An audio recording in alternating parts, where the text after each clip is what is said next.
할렐루야. 이 시간도 주의 말씀 나누게 될 때에 크신 은혜가 있기를 바라겠습니다. 자, 이런 이야기가 있습니다. 우리가 사오정 이야기를 아세요? 사오정. 우리는 잘 믿지 않지만 재미있게 꾸며낸 사오정 이야기가 있어요. 사오정은 기가 어두워 가지고 말귀를 잘 알아듣지 못하는 이 사오정이 있어요. 그래서 이제 만화에 삼장법사 그래가지고 손오공도 나오고 그다음에 저팔계도 나오고 그리고 사오도 나오는 그런 만화가 있습니다. 아이들 참 좋아하죠. 지금은 아이들 그걸 잘 안 보죠. 우리 때 좀 지나고 우리 쪽 후배 때 하든지 이런 만화들을 많이 즐겨 봤습니다. 근데 이 삼장법사가 자기 제자인 손오공하고 저팔계하고 사오정을 불러다 놓고 이렇게 얘기를 했어요. 올해 무슨 소원이든지 간에 한 가지씩만 이야기하게 되면 꼭 들어주겠다. 이렇게 이야기를 했답니다. 그래서 이제 손오공이 대답하고 손오공이 나는 소원 이겁니다. 손오공 소원을 이루어주고 저팔계도 저는 이겁니다. 이건 소원이 다 이루 받은 거예요. 그런데 사오정 차례가 됐어요. 사오정. 그래서 이제 사오정에게 또 네 소원이 뭐냐 이렇게 물었어요. 근데 그 말귀를 잘 못 알아들은 사오정이 이렇게 되물었답니다. 에? 말귀를 잘 못 알아들어가지고 다 되묻는데 뭐라고요? 이렇게 한 것이 아니에요. 에? 이렇게 이제 깜짝 놀래서 대답하는 식으로 에? 이렇게 대답을 했다는 거예요. 그래서 삼장법사가 소원이 애가 되는 건 줄 알고 사오정은 애로 만들었다고 하는 그런 무슨 이야기가 있어요. 그러니까 우리가 지금은 잘 사용하지 않지만은 한 10년 전만 해도 사오정 시리즈가 엄청나게 많이 나왔습니다. 그래서 사오정을 뭐에 빗대냐면은 얘기를 전달했는데 말귀를 잘 알아듣지 못하게 될 때에 아이고 저 사오정 같은 게 이렇게 이제 빈정거리는 말로 이 사오정이라는 말을 많이 사용을 한 적이 있었습니다. 우리가 하나님의 말씀을 들을 때에 그 말씀을 제대로 듣지 않으면요 사오정이 돼요. 사오정. 우리가 서로 누군가서 대화를 하게 될 때에도 말귀를 서로가 잘 알아들으면요 답답하진 않죠, 그죠? 근데 말귀를 잘 알아듣지 못하게 되면요 나중에 답답함에 넘어가가지고 화가 나는 그런 경우가 있어요.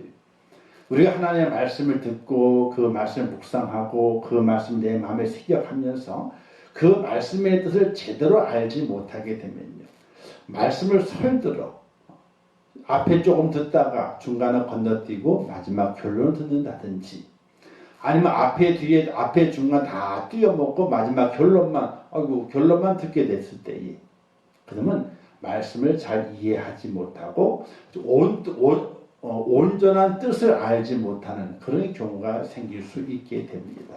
우리가 가끔 이제 정치인들의 말이 나오잖아요. 어떤 말을 했더라. 근데 앞뒤 다 잘라먹고 그 얘기한 것만 딱 보여주는 거야. 그럼 진짜 그런 것 같아. 근데 상대방은 아니 앞뒤를 다 연결시켜 얘기를 해줘야지 왜 앞뒤는 다 띄어먹고 다 없애버리고 그것만 딱 얘기를 하냐고 비추냐고 이렇게 반문하는 경우가 많이 있거든요. 말이라고 하는 것은 서론, 본론, 결론이 있어요. 서론에서 이야기를 꺼내고 이제 본론에서 장황하게 옳고 그름을 이야기하고 결론에서 나는 이러이러하기 때문에 내 대답은 이겁니다 라고 결론을 내리거든요. 근데 사람은 자기 취향에 맞게 서론만 들어. 어떤 사람은 본론만 들어. 어떤 사람은 결론만 들어. 그것이 내가 잘 들은 것인 줄 알고 착각할 때가 있거든요. 우리는 그런 착각에서 벗어나서 하나님의 말씀을 들을 때에 앞, 중간, 뒤 잘 엮어서 이 말씀을 온전히 듣게 될 때에 그게 내게 영적인 힘이 되고 믿음의 능력이 되고 하나님의 기쁨이 되는 것이지 하나만 듣고 나머지는 안 들어. 즉 내가 듣고 싶은 얘기만 들어. 나머지는 안 들어. 이러면은 내가 듣고 싶은 얘기만 그것이 이제 옳은 뜻이라면 상관이 없게 되는데 어떤 때는 반대 뜻이 될 수도 있어요. 전체 내용을 문맥을 보게 되면은. 그래서 말씀을 들을 때에 따라서 하겠습니다. 사오정이 되지 말자. 아멘. 말씀 듣다가 사오정이 되잖아요. 그러면 큰일 나는 거예요.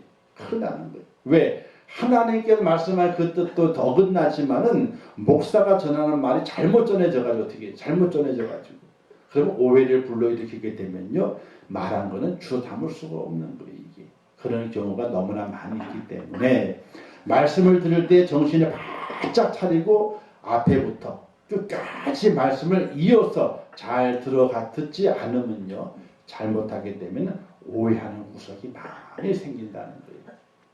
그래서 설교하게 될 때에 실제 성도들의 실명을 거론하지 않고 예화를 하게 될 때에 실명을 거론하지 않아. 실명을. 왜냐하면은 잘못 들으면요 좋은 뜻으로 이야기했는데 아이고 이렇게 흉보더라. 이렇게 이해가 들어갈 수 있는 거거든요. 왜? 뭔가 잘못하신 거를 얘기하면서 그 잘못했는데 그분이 이렇게 해가지고 잘 좋게 만들었습니다. 이렇게 하거든. 그러면 전체 내용은 뭐예요? 그분이 한 것이 좋았더라. 이거 내용이거든. 근데 어디만 들어? 맨 앞에만 들어. 그래서 아유 목사님이 설교할 때 말이지 어느 목사를 흉을 보기 시작했는데 야 그거 잘못해 흉 보대 말이지. 요것만 끝나. 그럼 어떻게 되겠어요? 그러면 이게 오해가 문제가 아니라 심각한 시험거리가 되는 거거든요. 그래서 앞뒤를 잘 듣고 그렇게 부정적인 걸 얘기했지만 나중에 이분이 긍정적으로 바뀌었구나 이게 이분이 이렇게 바뀌었다는 이야기, 좋게 바뀌었다는 이야기를 이렇게 한 것이구나 이렇게 알아들어야 되는데 앞에 잘못한 건 어떻게 그것만 딱 들은 다음에 나머지는 안 들어오질 않아. 그 예배 끝난 다음에 착 집에 가고 전화를 하는 거예요. 이런 얘기를 하더라고 말이지. 흉을 보더라 이렇게. 사오정이 되면 안 돼요. 할렐루야. 잘 들어야 돼요. 오늘도 말씀을 잘 들어서 전하는 자나 듣는 자가 다 은혜가 될 수 있기를 주님의 이름으로 축원합니다. 자 오늘 이제 세 번째 시간에 있죠. 성령의 9가지 열매 중에서 세 번째 시간 화평에 대한 말씀을 나누려고 합니다. 화평 그대에게 보통 이제 우리가 샬롬이라 이스라엘 백성들이 샬롬의 말을 참 많이 샬롬 어른도 그렇고 아이들도 그렇고요 만나면 샬롬하고 인사를 하게 돼요. 안녕하십니까? 우리는 옛날에 인사할 때 어떻게 했어요? 젊은 사람이 어른들 보고는요 뭐라고 했어요? 진지 드셨습니까? 또 어른들 애들 보고 얘들 밥 먹었니? 이 진지 드셨다. 진지 드셨느냐? 밥 먹었느냐? 하나 그 물은 뭐냐면요. 평안하냐는 거예요. 왜? 그 당시에 이 끼니를 때우는 거 참 힘들었기 때문에 끼니를 때우기 때문에 그 집이 편안한 거야. 그래 진지 드셨습니까? 또는 밥 먹었냐? 이렇게 묻는 게 평안하냐? 이런 물음과 똑같은 거거든요. 사람은 누구나 평안하기를 원하고 또 평안의 은혜가 있기를 원하게 되는데 샬롬이란 말은요. 단지 개인이나 집단의 안녕만을 기원한 것이 아니라 하나님의 은혜로 화평하고 복된 삶이 이루어지며 온 민족과 열방에 하나님의 정의가 실현되고 평화가 건설되기를 소망하는 마음이 샬롬 속에 들어가 있어요. 그냥 너만 평안하라 그것이 아니라 너의 가정이 평안하고 너의 민족이 평안하고 너의 나라가 평안하고 아니 온 세계가 평안하기를 원한다 하는 뜻이 샬롬이에요. 우리가 우리끼리만 샬롬 이거면 안 되는 거예요. 예수 믿는 사람들만 편안해야 되고 예수 믿는 사람들만 좋은 일이 많이 생겨야 되고 이러면 안 되는 거예요. 예수 안 믿는 사람에게 평안을 빌어줘야 돼요. 그들도 다 평안해야 되고 우리도 다 평안해야 되고 그래야지 사랑이 온 만방에 퍼지는 것이 잘못하게 되면요. 사랑이 가려서 다녀요. 가려서요. 그러면 안 되는 거예요. 그래서 샬롬이란 말이 화평이라 하는 말인데 온 세계에 하나님의 평화가 이루어지기를 원하는 간절한 마음의 표현이 이 화평이다 또는 샬롬이다 이런 단어 속에 의미가 담겨져 있게 돼요. 사랑하는 성도 여러분, 여러분이 평안하시고 여러분의 가정이 평안하시고 하나님의 교회가 평안하시고 여러분들의 모든 자녀들의 모든 가정들이 또 온 나라가 온 세계가 평안할 수 있기를 주님의 이름으로 축원합니다. 그 평안을 위해 기도해야 됩니다. 자, 화평의 열매가 간절한 때가 지금의 때입니다. 자, 이놈은 우크라이나와 러시아 이놈은 그냥 전쟁을 일으켜가지고 지금 오래 가잖아요. 뭐 3주면 끝낸다던 러시아가 3주가 뭐야 지금. 도리어 자기들이 당하게 생겼어 지금. 그런데 그가 이 전쟁을 통해서 에너지 위기가 오게 되고요. 식량난이 온 세계에 펼쳐지게 되고 또 기후적인 위기도 또 함께 또 연결이 돼요. 이게 온 세계가. 요즘은 글로벌 시대로 그러잖아요. 이거 뭐냐면요. 내 나라만 잘 사는 것이 아니에요. 내 나라만 어려운 것이 아니에요. 어려우면요. 온 세계가 다 어려운 거예요. 잘 살면 다 잘 사는 거예요. 이 글로벌 시대라고 하는 것이 어느 한 지에 국한된 것이 아니에요. 간단히 얘기하게 되면요. 야, 여기 손가락이 있잖아요. 조그마한 나무 가시가 찔렸어요. 그럼 이 손가락만 아파요? 아니요.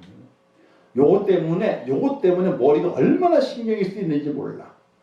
요걸 빼내지 않고 살짝만 닿아봐요. 그러면 따끔따끔 그러면서 이 요것 때문에 온 머리가 복잡하게 돼. 요것 때문에 다른 수도 일을 못해. 요걸 빼내야 되는 거예요. 빼내야 되는 거예요. 그것처럼 이 지구촌이라는 이 글로벌 시대라고 하는 것은 오히려 한 나라 고통을 당하는 것이 아니라 그 나라의 고통 때문에 온 세계가 갈수록 파급 효과가 나타나가지고 어려워지게 되는 거예요. 이 러시아와 우크라이나 이 전쟁이 빨리 끝나야 되는 거예요. 근데 푸틴이 이 사람이 자존심이 강한 사람이거든요. 지금 정황에서 슬쩍 전쟁을 그쳐버리게 되면요. 러시아가 얼마나 큰 나라예요. 그죠? 제정 러시아 시대 때는요. 그 온 유럽까지 영향을 다 미쳤던 것이 러시아의 그 세력인데 러시아가 소비에트 연방 깨졌잖아요. 그래서 다 나라가 독립해버리고 러시아가 딱 남게 됐는데 이게 그 옛날 그 동유럽에서 맹주 역할을 했던 러시아가 우크라이나를 쳐가지고 했는데 이기지 못하는 거예요. 지금 이대로 전쟁이 끝나고 버려 슬금은 전쟁 그만두잖아요. 그러면요 러시아는요 다시는 세계 속에서 강대국이라는 말로 할 수가 없는 나라가 돼버리고 말아요. 그러니까 지금 자존심 싸움이에요. 전쟁을 그치자니 자존심 싸움이 있을 때 때문에 전쟁을 그치지도 못하고. 근데 그것 때문에 온 나라가 어렵잖아요. 또 우크라이나 같은 경우는 밀 수출을 엄청나게 많이 했는데 그 곡창지대이기 때문에 농업으로 먹고 사는 나라인데 그 식량을 다 불태워버렸잖아요. 이 세계 그 밀 수출의 17%가 차지한대요. 이 우크라이나가 수출에. 그러니까 우크라이나 땅도 엄청 넓은 거예요. 그게요. 평야가 엄청 많은 겁니다. 근데 그 식량을 다 생산을 못하게 되니까 이 경제가 온 나라의 경제가 어려워지게 되는 거예요. 이 먹는 문제가 있잖아요. 이게 보통 어려운 것이 아니에요. 집이 아무리 어려워도 먹는 건 그래도 괜찮다. 옛날에 그래도 시골이. 그래서 시골은 어떻게 돼? 그 돈은 없어도 먹는 걸 제때 먹기 때문에 어려운 사람들 어떻게 해? 시골 친척이 있으면 애를 보냈잖아. 우리도 같지만은 애를 보냈거든. 집 하나 던다고. 도시에서는 돈이 있어야지 먹고 사는데 시골에서는 돈이 없어도 밭에서 논에서 나오는 것들 때 골리해서 먹는 거는 그래도 돈 없어도 먹을 수가 있으니까 집 하나 던다 그래가지고 시골로 보냈거든요. 이 먹는 문제가 제대로 해결되지 못하게 되면요, 그 파급 효과가 더 크게 일어나게 돼요. 근데 전쟁을 통해서 그런 여러 가지 에너지 위기, 식량 위기, 또 이제 뭐 전쟁을 통해 가지고 핵을 쓴다 만다 문제가 많이 있잖아요.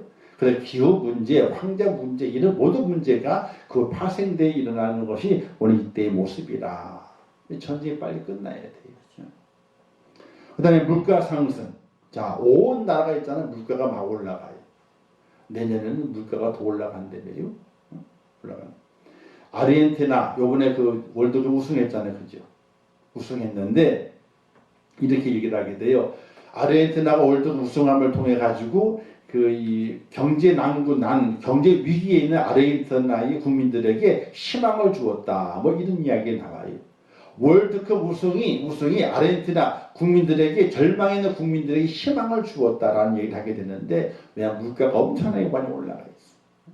좀 디폴트 왜냐하면 국가 위기 전이에요. 국가가 책임을 못 갚겠다.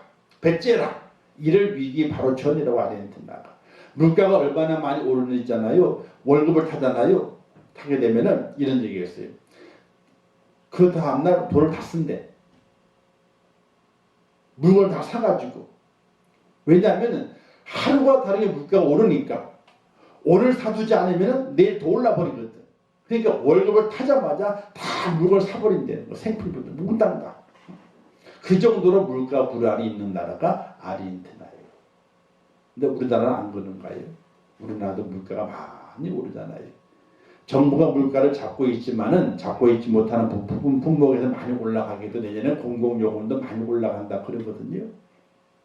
그러니까 이게 물가 상승이 어느 나라만의 문제가 아니에요. 모든 나라의 문제예요. 물가가 상승하게 되면은 뭐 월급도 올려달라 그래야 될 것이고 회사는 못 올려준다 그러고 노사가 싸울 것이고 올려주게 되면은 다 올려줬으니까 또 물건값 또 올려야 되겠다 올리고 또 올리면 어떻게 돼요?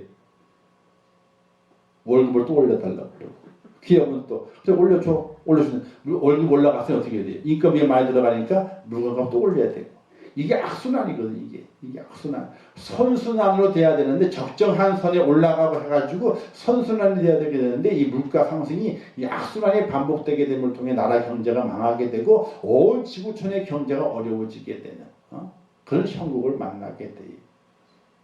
자, 그리고 국내 사정을 보게 되면 정치적인 반목 아직 예산안이 통과가 안 됐어요. 근데 얼마 때문에 통과가 안 됐느냐? 우리나라 예산이 엄청나게 많거든요. 200조가 200조인가 얼마인가 600조인가 저걸 찾아보지 못해 모르겠는데 얼마 때문에 통과가 안 됐냐면요. 0.00002% 0.0002%인가 그래요. 이게 얼마냐면요. 5억 4천만 원 정도가 돼요. 5억 4천만 원 때문에 예산안 통과를 지금 여야가 싸우고 있는 중이에요. 5억 4천만 원 때문에. 민생을 위해서 국가가 돌아가야 되는데 이게 12월 달까지 안 돌아가잖아요. 그럼 공무원들 월급이 수습돼요. 기본적으로 공무원 월급이 수습된다니까. 예산안에 12월 31일까지 집행도 딱 되어 있거든요. 그 다음에 예산이에요. 이게 12월에 통과가 되지 않으면은 어떻게 돼요? 1월 달에 공무원 보험급이 안 나가. 왜? 아니 결정이 안 났으니까 지금 얼마 주지 결정이 안 났거든. 5억 얼마 때문에 여야가 지금 줄다리기 하느라고 나라 꼴을 이렇게 만들고 있어. 근데 그게 5억 얼마가 중요한 게 아니에요. 그게요.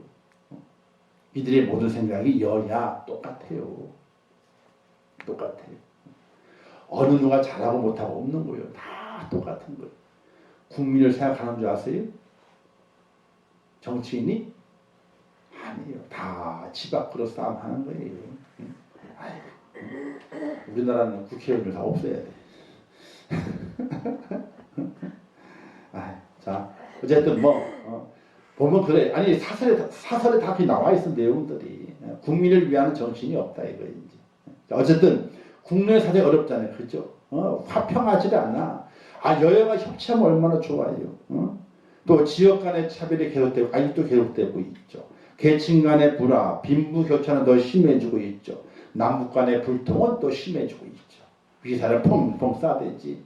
우리는 그거 성공했느냐 안 했느냐 간섭하니까 니들이 뭘 한다고 간섭한다고 싸붙이면서 그냥 한 본때를 보여줘 이러고 있는 남북 간의 모습이 있잖아요. 화평의 은혜가 없는 거예요. 화평의 열매가 간절한 때를 살아가게 있어요.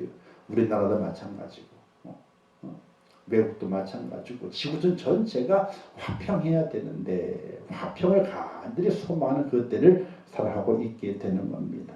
그런데 이 화평이 깨지는 이유가 어디에 있느냐? 우리나라 속담에 사촌의 땅을 산 배가 아프다는 말이 있잖아요. 그렇죠? 마음속에 시기심이 일어나기 때문에 그런 거예요. 시기심, 시기와 질투, 시기와 질투, 더불어서 욕심. 시기와 질투는 욕심에 시작되는 거거든요. 욕심에서 시작된 시기와 질투가 있기 때문에 화평이 깨지게 되는 거예요. 성경에 그런 예가 많이 있죠. 가인이 자기 동생 아벨을 죽였습니다. 왜 죽였어요? 아벨은 제사를 받고 가인이 제사를 안 받으시니까 야, 니는 그만 받았냐? 가지고 시기해가 질투해가지고 아벨을 죽여버리잖아요. 첫 번 살인이 가족 간의 살인이 일어나게 돼요. 그러니까 우리 살아가는 동안에 형제가 싸우잖아요. 아이고 웬일이래? 천만에요. 다 그래요. 처음에 살인이 형제 간의 살인이에요. 첫 살인이 죄가. 그러니까 가족 간에 그래도 아이고 당연히 다 그래. 죄가 있기 때문에 다 그런 거예요. 요셉의 형들이 자기들의 아우 요셉을 애굽으로 가는 미디안 상인들에게 팔아버리고 말았잖아요. 이것도 왜 그래요? 이것도 시기와 질투라. 야곱이 좀 잘 못했죠. 그죠? 너무 요셉을 감싸 돌았어. 그리고 색동옷을 갈아입히기도 하고 또 다른 형은 다 일을 시키는데 요셉만큼은 일을 시키지 않았어. 끼고 돌았어. 근데 그럴 이유가 있었어요. 요셉과 베냐민이 형제잖아요. 그죠? 근데 베냐민 동생을 낳다가 누가 죽어요? 엄마 라헬이 죽어. 근데 라헬이 어떤 여인이에요? 외삼촌 집에 처음 갔을 때 첫눈에 반한 여인 누구예요? 라헬이에요. 그 라헬과 결혼하기 위해 7년 동안 일했는데 외삼촌 나발에 누굴 줬어요? 우리 집안의 풍속은 동생이 먼저 가는 게 아니야. 이 언니가 먼저 가는 거기 때문에 언니를 먼저 가죠. 그리고 7년을 더 일을 해라. 그러면 동생을 줄게. 근데 7년 동안 기다리게 뭐 하니까 7주 후에, 아니, 그러니까 7일 후에, 한 주 후에 네 동생을 줄게. 그래서 7일 만에 두 여자를 얻어요. 레아와 라헬을. 근데 레아를 얻기를 원한 것이 아니었거든요. 라헬을 얻기를 원한 것이었거든. 근데 라헬이 다 아기를 낳는데 라헬이 애를 못 낳다가 맨 마지막에서야 요셉을 낳고 그 다음에 베냐민을 낳다가 죽어요. 그러니까 베냐민이 얼마나 외초롭고 또 요셉이 엄마 없는 그 아들 산 요셉이 얼마나 애잔합니까? 그죠? 자기가 처음 사랑했던 첫사랑 여인인데 그래서 요셉을 잘해주었고 베냐민을 함께 잘 돌봐주었는데 거기에 대해서 베냐민 형제의 시기와 질투 때문에 요셉을 팔아버리고 말잖아요. 시기와 질투가 화평을 깨는 거예요. 그리고 사울왕이 자기의 신하요 자기의 사위였던 다윗을 미워해서 죽이려고 하잖아요. 왜 미워했습니까? 꼬마 다윗이 딱 나타나가지고 블레셋과 싸움에서 골리앗 딱 큰 소리 치고 있는데 왕도 꼼짝도 못하고 다른 장군도 꼼짝도 못하고 이스라엘 전 군인이 꼼짝을 못하고 있을 때 다윗이 아니 지금 뭐 하는 거냐고 딱 나가가지고 나는 하나님의 이름으로 나간다. 물맷돌을 돌려서 한 방에 골리앗을 무너뜨려가지고 목을 잘라버리고 말잖아요. 근데 백성들이 뭐라고 찬송합니까? 사울은 천천히지만은 다윗은 만만이요 하고 찬송하면 오게 되니까 사울왕의 심기가 보통 불편한 게 아니에요. 저놈 봐라. 저놈은 나는 천천히고 저놈이 만만이요. 야 잘못했다가는 뭘 뺏겨요? 왕위를 뺏기겠다. 이런 마음이 들면서 시기와 질투가 불붙듯이 일어나가지고 다윗을 만날 때마다 죽이려고 창까지 던져버리기 때문에 그런 일이 반복되는 걸 바라보게 될 때에 화평에 깨지는 것은요 시기와 질투예요. 우리가 가만히 살펴보게 되면요 시기와 질투가 우리의 화평을 깨요. 개인적인 관계에서 화평을 깨고 가정에서 화평을 깨고 직장에서 화평을 깨고 교회 안에서 화평이 깨지는 이유가 시기와 질투 때문에 화평이 깨지게 되는 거예요. 참 안타까운 거죠. 그러나 우리는 화평을 깨는 자가 아니라 피스메이커, 화평을 이루는 자, 그런 하나님의 사람을 우리가 세워져 있게 될 때에 그가 하나님께 인정을 받게 되고 그로 인해서 화평의 열매가 맺혀짐을 통해서 모든 이들에게 기쁨과 감사를 줄 수 있는 축복의 주인공이 된다는 사실 믿으시기를 주님의 이름으로 축원합니다. 그렇다면 우리가 누구와 화평해야 되느냐, 누구와 화목해야 되느냐가 첫 번째는요, 하나님과 먼저 화목해야 돼요. 우리의 마음속에 욕심이 들어오고 시기와 질투가 들어오고 분냄이 들어오잖아요. 그 과정의 첫 번째 그 과정 속에서 가장 먼저 하나님과의 화평이 깨졌기 때문에 그래요. 이걸 다른 얘기는요, 은혜가 떠났다. 하나님의 은혜가 떠났다.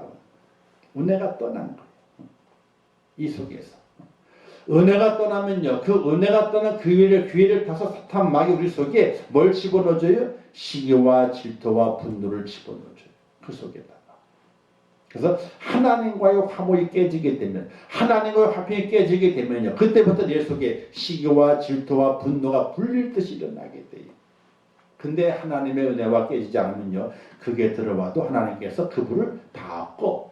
은혜의 물로 다 꺼요. 불을 끈다고. 그런데 은혜가 떠나가고 은혜의 물이 없으니까 세상의 시기와 질투와 분노의 불이 들어오니까 어떻게 불이 나를 살라버리게 되는 거예요.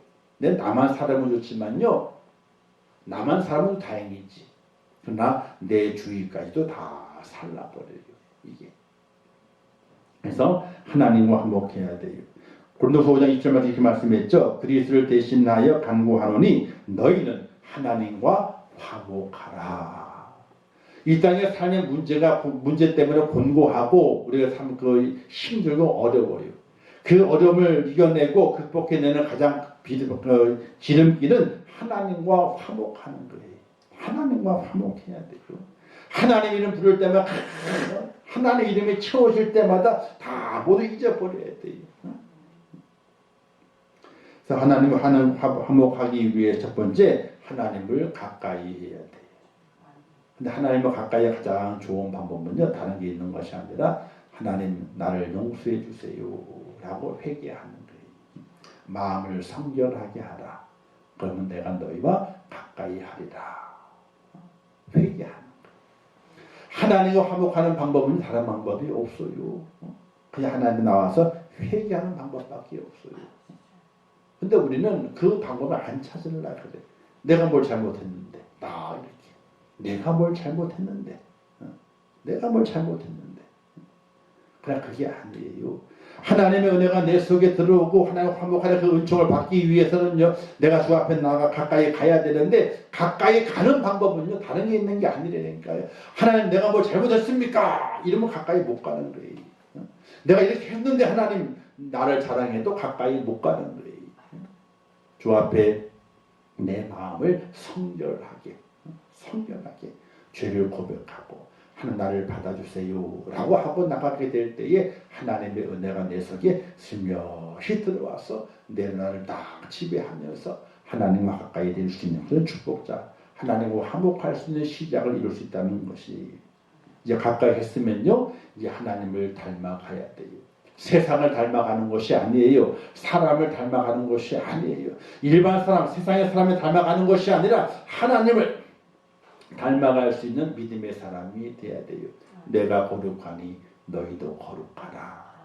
경건의 능력을 가지고 하나님의 거룩함을 닮아가는, 우리 주님 말씀했잖아요. 나를 본받으라 이렇게 말씀했잖아요. 주님의 그 모습을 닮아가는 하나님의 사람이 되어야 되는, 그래야 하나님과 화목하는 거예요. 우리가 여행을 가게 될 때에 마음 맞는 사람과 여행을 가요? 아니면 마음 안 맞는 사람과 여행을 가요? 어쩌다 갔는데 마음이 잘 안 맞아. 그럼 그 다음에 같이 가요? 안 가요? 저는 베드로이면 같이 안 갈라 그래. 어쩔 수 없이 개의 모임, 이런 모임일 때는 어쩔 수 가지만은 특별하게 가게 될 때는 아유 저 사람과는 같이 하면 안 되겠다. 야. 마음이 이렇게 안 맞아가지고 어떻게 하냐. 마음이 안 맞으면 여행을 같이 못 가는 거예요. 아무리 뭐 형편이 좋고 뭐가 좋아도 마음이 맞아야지 그 여행을 같이 갈 수 있는 거지, 마음이 안 맞으면 못 가는 거예요. 어쩔 수 없는 거예요. 바로 하나님과 우리의 마음이 맞아야 되는 거예요.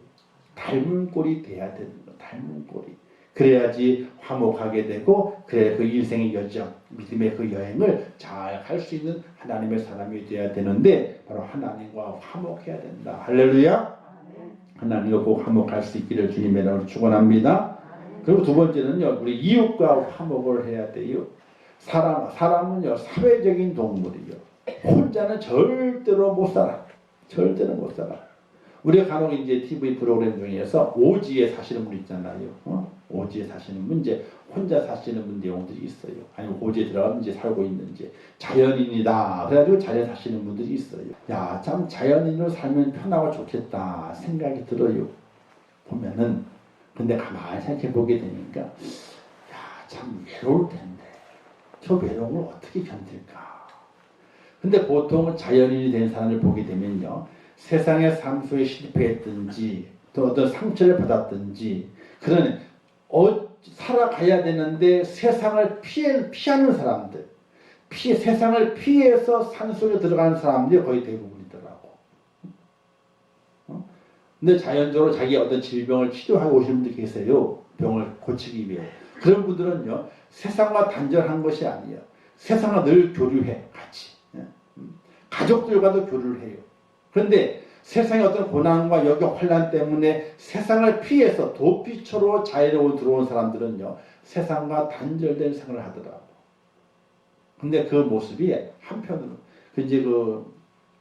거기에 이제 나오는 그 두 사람이 있잖아요. 자연인 두 사람 다 떠나 보내게 될 때에 그 얼굴이 있잖아요. 얼굴이 사람을 그리워하는 얼굴의 모습으로 떠나 보내요.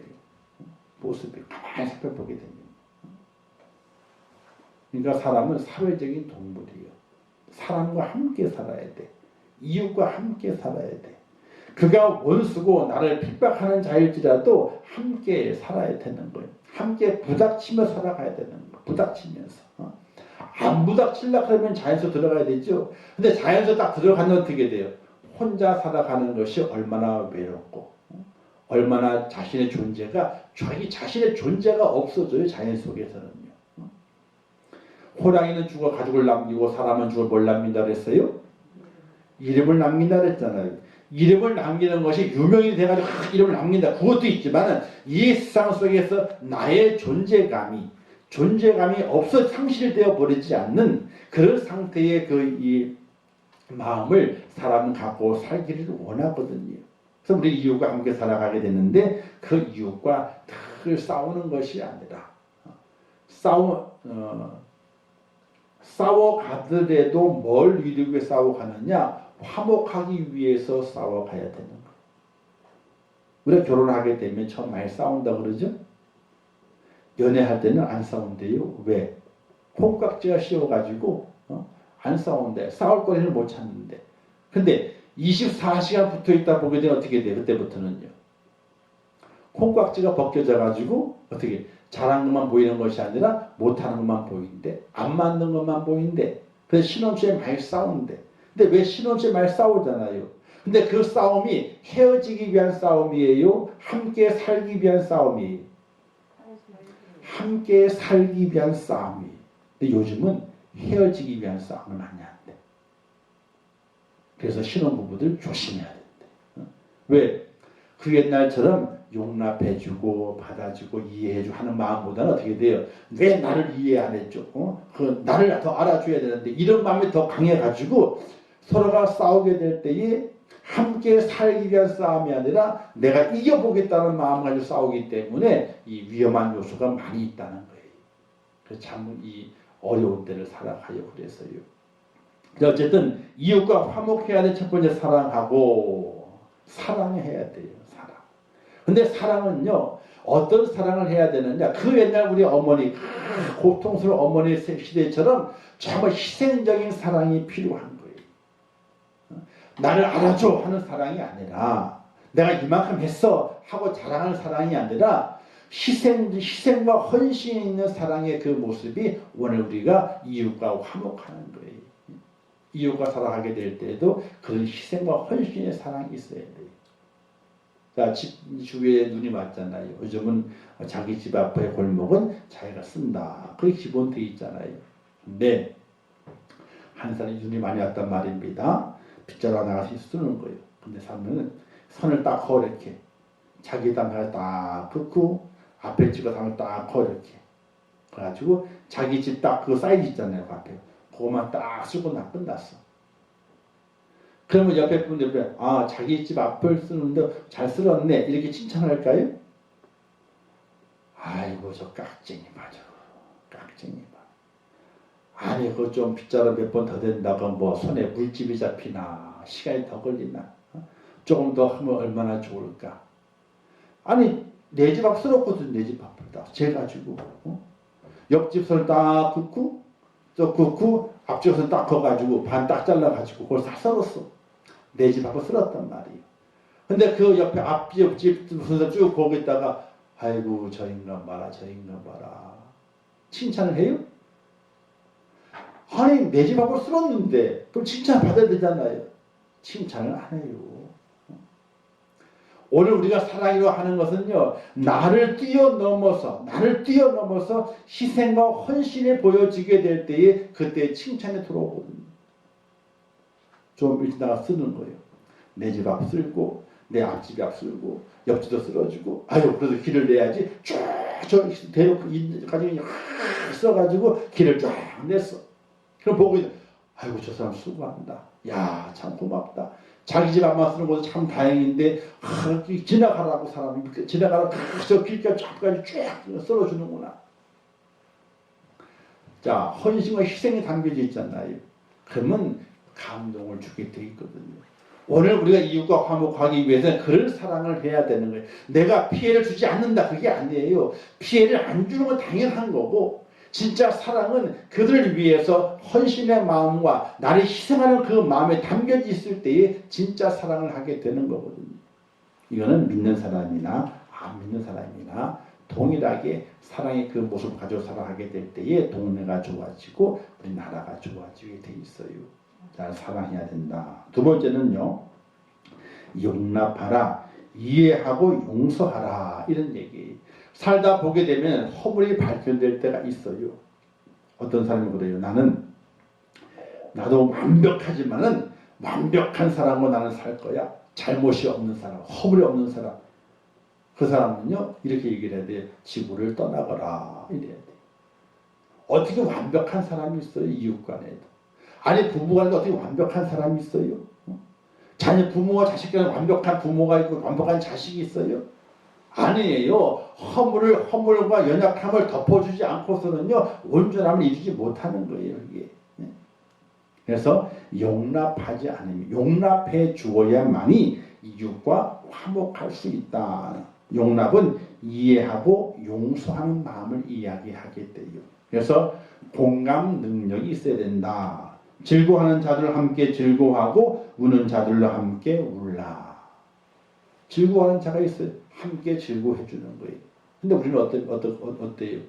사촌이 땅을 사면 배가 아파가지고 끝까지 갖고 그지?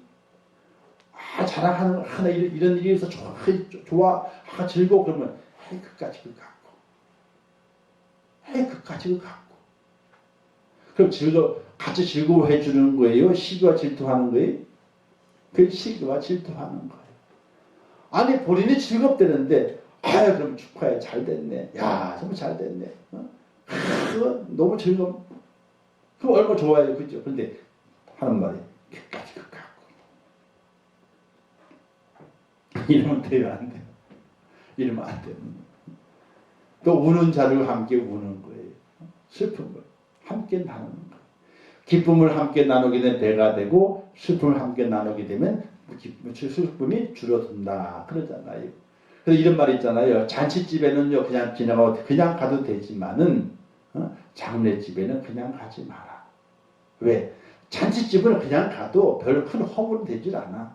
그러나 울음이 있는 장례집에는 그냥 가지 마라. 그래서 즐거워하는 자들 즐거워하고 우는 자들 함께 울게 되는 그런 역지사지의 마음을 가지고 용납해주는 이해하고 용서해주는 그런 마음이 우리가 화목하게 할 수 이웃과 화목하는 거예요. 두 번째는요 겸손해야 되죠. 서로 마음을 같이하여 높은 데 마음을 두지 말고 도리어 낮은 데 처하며 스스로 지혜 있는 체하지 마라. 우리가 낮은 데 거하는 거예요. 높은 내려서 보면서 하는 일을 보는 것이 아니라 내가 낮은 자리에 내려가서 그와 같은 모습과 또 그를 높이는 모습으로 그를 이해하고 용서할 수 있는 그런 은혜의 마음을 간직하게 될 때에 이웃과 화목할 수 있게 된다 하는 거예요. 높은 자리에 있어서는요 화목할 수가 없어요. 내가 낮은 데로 내려가야지만이 화목할 수 있게 돼요. 그래서 제가 그러잖아요. 목사는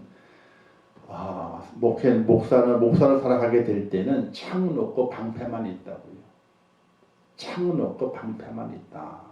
방패만 있다. 그런 마음을 가지고 살아가야지 목회를 할 수 있다는 거예요. 근데 우리 성도들 마찬가지예요. 성도들은 더더 믿음의 성숙에 져 가면서 있잖아요. 창은 없어야 돼. 그냥 방패만. 이해하시겠죠? 매주간 창문이 없어야 돼요. 그냥 방패만 가지고 있는 거예요. 그러고 살아가는 거예요. 그래야 우리가 이웃과 화목할 수 있고 하나님의 뜻을 이룰 수가 있게 돼요. 그렇다고 우리가 창이 없나요? 다 있지 누구든지. 창은 그잖아요. 남을 찌를 수 있는 거잖아요. 공격할 수 있는 거. 다 있어요. 있음에도 불구하고 창은 내려놓고 방패만 가지고 있는 우리가. 그럴 때 이웃과 화목할 수 있다. 그래서 선한 사마리아의 비유가 있잖아요. 선한 사마리아인 비유를 통해서 우리 주님 뭐라고 말씀하시게 돼요. 누가 이웃이냐 물었잖아요. 그러니까 그 사람이 아이고 사마리아인이 이웃이네요. 그럼 너도 그렇게 해. 그렇게 해. 그가 선한 이웃이면 너도 그렇게 해라. 선한 이웃이 되라. 우리 이런 마음 할 때 많아요. 아이고 우리 주 옆집에 좋은 사람 이사하면 좋겠어. 좋은 사람, 우리 앞집에 좋은 사람 이사하면 좋겠어. 이런 마음 가지잖아요. 근데 그런 마음 가질 게 아니에요. 내가 그 앞집 사람 앞에 좋은 이웃이 되면 돼. 내가 옆집 사람에게 내가 좋은 이웃이 되면 돼요. 그러면 그도 나의 좋은 이웃이 돼. 근데 우리는 생각하기 좋은 사람이 와야 되는데 좋은 사람이 와야 돼. 착한 사람이 와야 되는데 내가 그 사람들 앞에 좋은 사람이 되면 되고 그 사람들 앞에 착한 사람이 되면 돼요. 그게 바로 선한 사마리아인이에요. 그래도 우리가 이웃과 화목하게 된다. 그래서 위로는 하나님과 화목해야 되고 아래로는 옆으로는 우리 이웃과 화목하게 될 때에 화평의 열매를 맺는 축복자가 되시기를 주님의 이름으로 축원합니다. 자, 우리가 화평케 자가 되어야 할 이유는 첫 번째 예수님을 닮는 것이기 때문에 그래요. 예수님께서 하나님과 우리를 화목하게 만들기 위해서 그 자신의 십자가에 희생하셨잖아요. 우리가 주님을 닮아가는 것이기 때문에 그래요. 주님께서 화목하는 자가 되셨기 때문에 우리 또한 하나님과의 화목을 위해서 이웃과 화목을 위해서 우리 자신을 드릴 수 있는 은혜가 필요하게 돼요. 두 번째는요. 성도의 사명이에요. 성도. 거룩한 길을 가는 사람의 사명은 화목을 이루는 거예요. 하나님과 화목하고 이웃과 화목하며 가는 것이 성도의 사명이에요. 그래서 소금은 좋은 것이로되 너희 속에 소금을 두고 서로 화목하라 하시니라. 누가 보면 이렇게 말씀했어요. 소금을 두고 너희가 서로 화목하라. 자, 소금 뭐예요? 짠맛이잖아요. 근데 소금이 잘 적당하게 들어가게 되면 맛이 나게 돼 있어요. 그 음식을 먹다가 이 맛이 별로 없다. 그러면 이제 어떻게 돼요?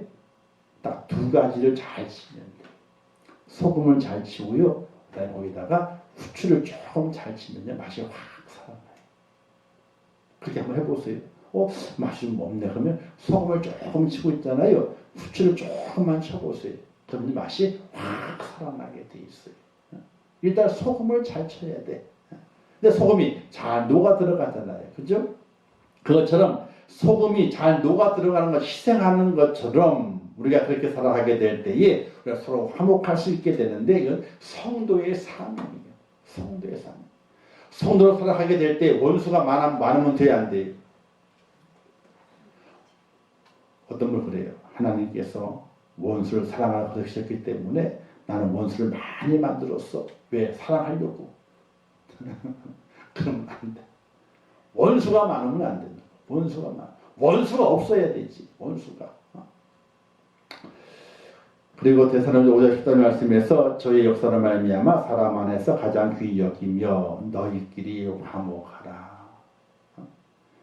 서로 귀히 여기며 사랑 안에서 가장 귀히 여기며 너희끼리 화목하라.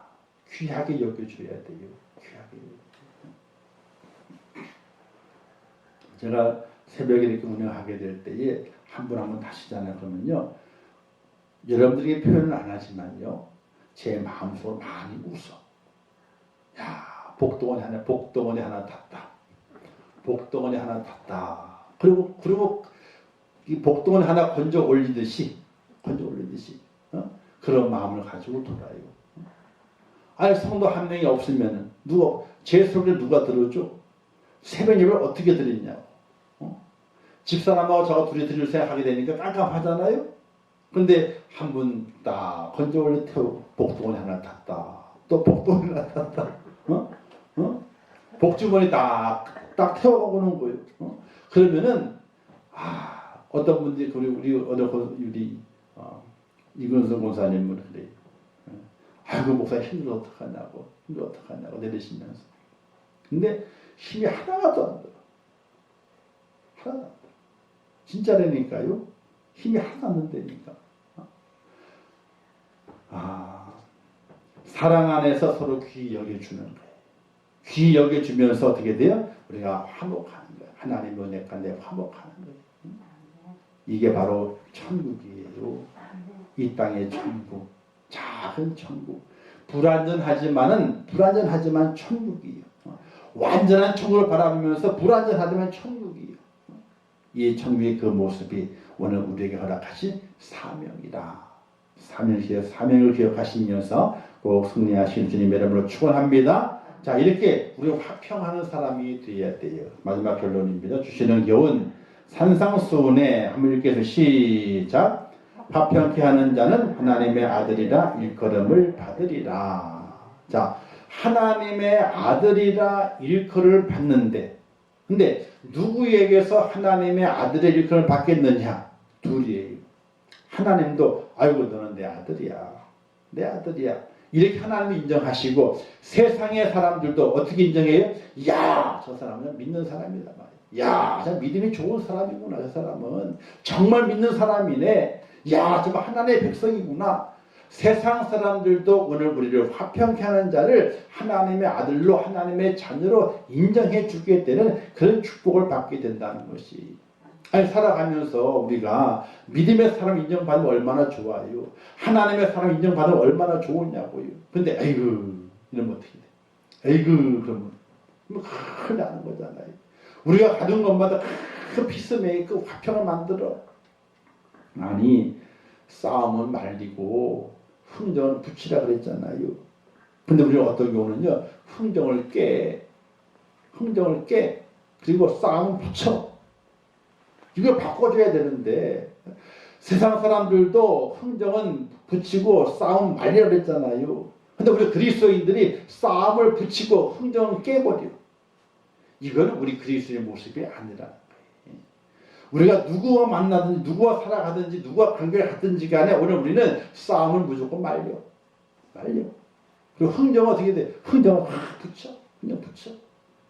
이런 하나님의 사람이 화평의 사람, 화평의 열매를 거둘 사람이라 하는 것이.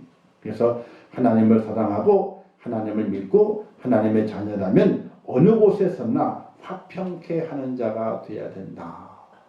내가 가는 곳마다, 내가 들어가 있는 곳마다 거기에서 화평이 일어나, 화목이 일어나, 하나가 되는 은혜들이 일어나요.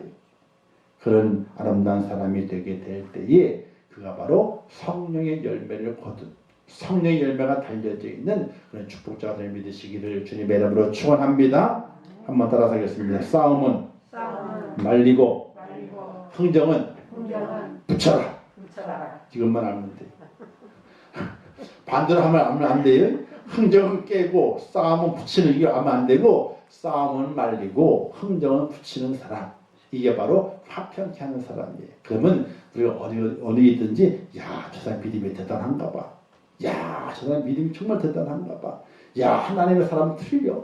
이런 칭찬을 받는 축복자를 믿으시기를 주님의 이름으로 축원합니다. 기도하겠습니다. 하나님 아버지를 감사합니다. 오늘도 귀한 말씀 주셨습니다. 잘 깨닫게 하옵소서. 화평케 하는 자는 하나님의 자녀라 일컬음을 받는다 그랬습니다. 성령의 세 번째 열매, 화평의 열매, 우리가 잘 맺게 하옵소서. 희생적인 사랑이 필요합니다. 하나님, 또 용서하고 배려하고 용납하는 마음이 필요합니다. 저희를 붙잡아 주시어 성령의 은혜를 주시어서 잘 감당해서 나로 인해서 화목이 일어나고 나로 인해서 화평이 이루어지게 되는 아름다운 역사가 이 땅에 나타날 수 있도록 축복하여 주시옵소서. 예수님의 이름으로 기도하옵나이다. 아멘. 주기도문 하겠습니다. 하늘에 계신 우리 아버지여, 이름이 거룩히 여김을 받으시오며 나라에 임하옵시오며 뜻이 하늘에서 이룬 것 같이 땅에서도 이루어지이다. 오늘날 우리에게 일용할 양식을 주옵시고 우리가 우리에게 죄 지은 자를 사하여 줄 것 같이 우리 죄를 사하여 주옵시고 우리를 시험에 들게 하지 마옵시고 다만 악에서 구하옵소서.